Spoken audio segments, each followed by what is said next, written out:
تو وہ آپ کے سامنے جلدی آ جائے گا کہ انہوں نے کیا فیصلہ کیا۔ اب یہاں پہ یہ جو ہمارے ترم خان بیٹھے ہوتے ہیں ٹی وی پہ اور سوشل میڈیا پہ، یہ عوام کا بڑا ذکر کرتے ہیں کہ جی عوام کی طاقت کس کے ساتھ ہے۔ اور بھائی اگر چند ہزار لوگ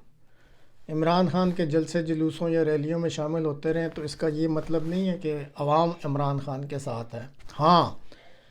اگر صاف اور شفاف الیکشن ہوتے ہیں تو یہ درست ہے کہ باتوں کے لحاظ سے یا لائحہ عمل کے لحاظ سے عمران خان ان سے بہتر ہے، اور اگر اس دن ٹرن آؤٹ اچھا نکلتا ہے تو عمران خان کی جیت یقینی ہے۔ لیکن جہاں تک حقوق کے حاصل کرنے کا تعلق ہے تو میں آپ کو بتا رہا ہوں یہ کہ ہماری عوام مردہ ہے۔ ان میں وہ اسرائیلی عوام یا فرانس کے عوام کی طرح کسی قسم کا کوئی جذبہ یا زندگی نہیں ہے کہ جو از خود سڑکوں پر آ کے اپنے حقوق کے لیے جد و جہد کرتے ہیں۔ عمران خان کو کہتے ہیں جی ہمارا لیڈر ہے، اس پہ گولیاں چلی، مجھے بتائیں کہ آج خود کس نے یہاں پہ احتجاج کیا۔ اب آپ یہ دیکھیں کہ آٹے کی لائنوں میں لگ کے درجنوں ان کی اموات ہو چکی ہیں آٹا لینے کے لیے۔ کیا کبھی آپ نے از خود اس مہنگائی کے خلاف یا یہ جو ظلم ہو رہا ہے کہ ایک زرعی ملک میں ایک بنیادی چیز ہے وہ نہیں مل رہی، کوئی عوام نے احتجاج کیا ہو، کسی شہر میں ریلی نکالی ہو یا کوئی سڑکوں کو بلاک کیا ہو؟ کوئی چکر بھی نہیں ہے۔ اس لیے جب آپ عوام کا رویہ دیکھتے ہیں اپنے حقوق کے لیے تو آپ سمجھ لیں کہ یہ ایک مردہ سی قوم ہے، اور اس میں پتہ نہیں جذبہ جو ہے ایک قسم کا مر چکا ہے یا ختم ہو چکا ہے۔ ہاں، اگر پلیٹ میں رکھ کے جیسے کیک دیا جاتا ہے ان کو، اگر وہ الیکشن کے ذریعے عمران خان صاحب جیت جاتے ہیں تو کچھ حقوق شاید مل جائیں،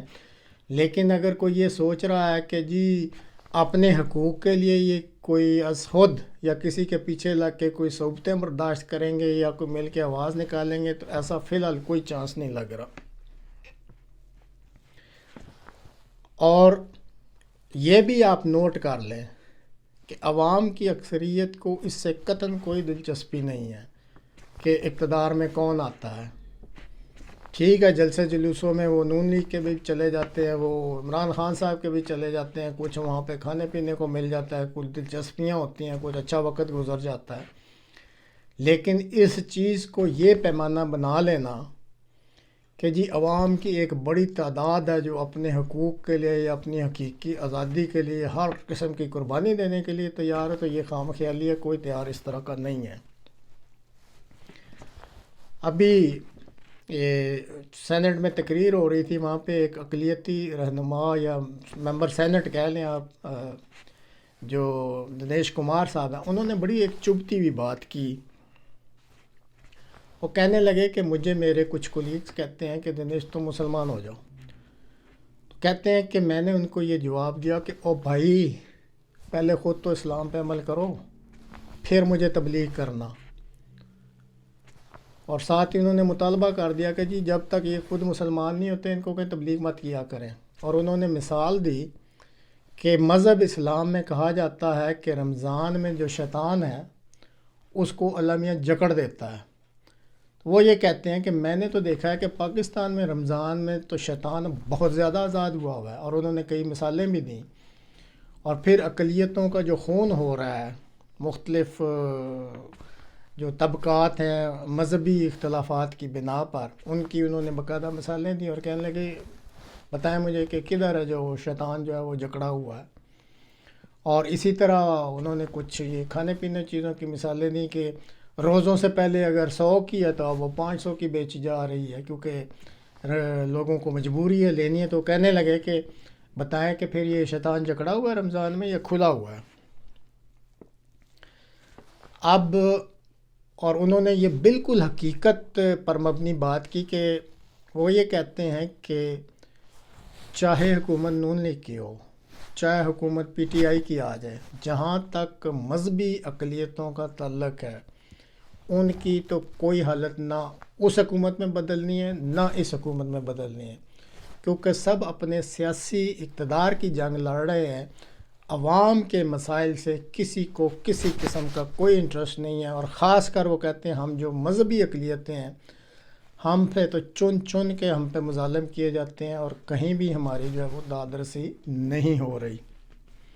اور ان کے مطابق یہ جتنے سیاسی اکابرین ہیں جو اس وقت اپنی اقتدار کی جنگ میں مصروف ہیں، وہ یہ کہتے ہیں کہ یہ سب ایک ہی تھیلی کے چٹے بٹے ہیں، اور وہ بالکل سچ بات کرتے ہیں۔ اب آخر میں یوکرائن کے بارے میں مختصر سی بات کرنی ہے کہ وہاں پہ آج کل جیسے پہلے بھی کچھ پروگراموں میں بتایا تھا کہ سپرنگ آفینسو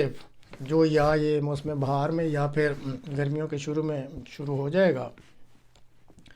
اس کی جو ہے نا زور شور سے تیاریاں جاری ہیں۔ تو ایک تازہ انکشاف کے مطابق امریکہ، برطانیہ اور جرمنی نے جو ٹینک یوکرائن کو دیے ہیں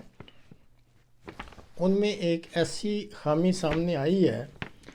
کہ جو اس معاملہ میں ماہرین ہیں وہ ان کو سٹنگ ڈکس، ایسی بیٹھی ہوئی بطخ قرار دے رہے ہیں کہ جو نہ اپنے دفاع کا صلاحیت رکھتی ہے اور نہ ہی اپنے آپ کو بچا سکتی ہے۔ یعنی یہ جو ٹینک ہے دیے گئے ہیں یہ نہ اپنے آپ کو بچا سکیں گے اور نہ ہی اپنے اس کرو کو جو اس کے اندر ہوگا۔ اور ان کے مطابق یہ سٹنگ ڈکس کیوں ہیں کہ وہ یہ کہتے ہیں کہ ایسے ٹینکوں میں کوئی ایسا ایکٹیو دفاعی آلہ یا آلات نصب ہی نہیں کیے گئے جو ماڈرن اینٹی ٹینک حملے کیے جاتے ہیں جن ویپن سے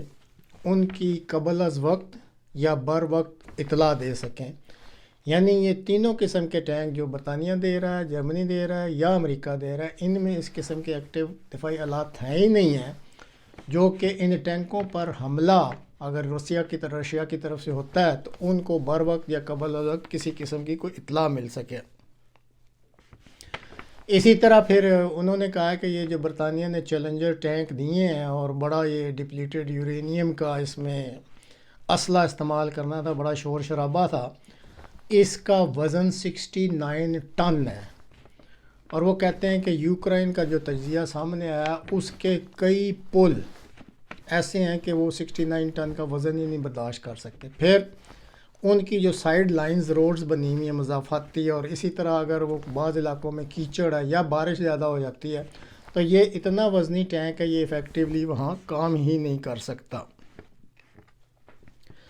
اور پھر اسی طرح وہ کہتے ہیں کہ ان ٹینکوں کو ایک ری ایکٹیو آرمر پلیٹنگ ہوتی ہے، پلاسٹرنگ، اس سے بھی ان کو محفوظ نہیں بنایا گیا،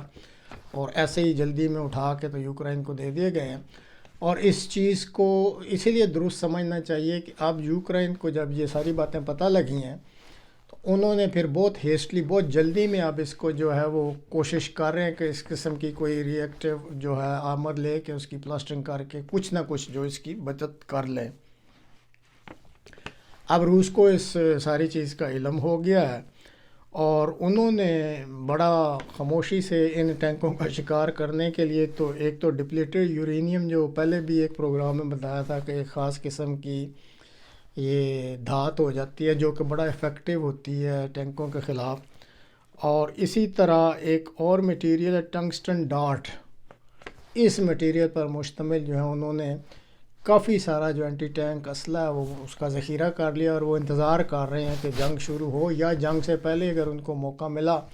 انہوں نے کہا کہ ہم نے یہ جو امریکہ، برطانیہ اور جرمنی نے یوکرائن کو ٹینک دیے ہیں ہم ان کا بڑی خوشی سے شکار کریں گے۔ اور ان ساری باتوں کو مد نظر رکھتے ہوئے جو ماہرین ہیں جو مطلب گہری نگاہ رکھتے ہیں ان کا بھی یہ ایک تجزیہ ہے، وہ یہ کہتے ہیں کہ لگتا ہے کہ یہ جو ٹینک دیے گئے ہیں یوکرائن کو، یہ جنگ شروع ہوتے یا اس سے پہلے اگر روس کو موقع ملا تو یہ نہ صرف ٹینک بلکہ ان کا عملہ بھی دھوئیں میں اوپر اٹھتا ہی نظر آئے گا۔ یہ کوئی اتنے افیکٹو یا مددگار یوکرائن کے لیے ثابت نہیں ہوں گے۔